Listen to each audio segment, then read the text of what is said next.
সরকারের পক্ষে একা অথবা নির্বাচন কমিশন একা কোনো চমক দেখাতে পারবে না। আগামী ইলেকশন একটা যৌথ অর্কেস্ট্রার মতন আমাদের জন্য হবে।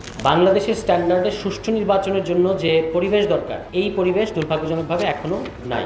আগামী নির্বাচনে আমলারা আর পুলিশরা ঠিকই ভোট দিবে না, কিন্তু রাজনৈতিক দলগুলো ব্যালট বাক্স নিয়ে দৌড় মারবে। এটা আমাদের বন্ধ করতে হবে।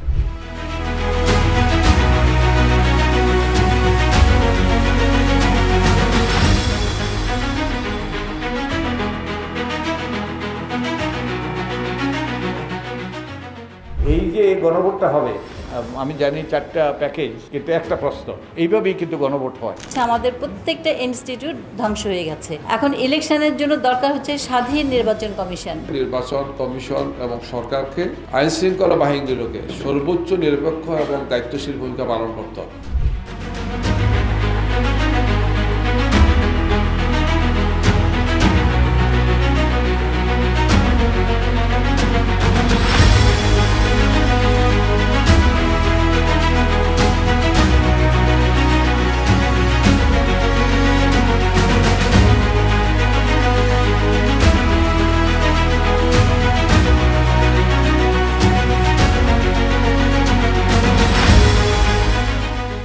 আশাবাদী হতে চাই যে এই বাংলাদেশ আবার নতুন করে দেখাবে, যেটা দেখিয়েছে তারা জুলাই গণ অভ্যুত্থানের মধ্য দিয়ে।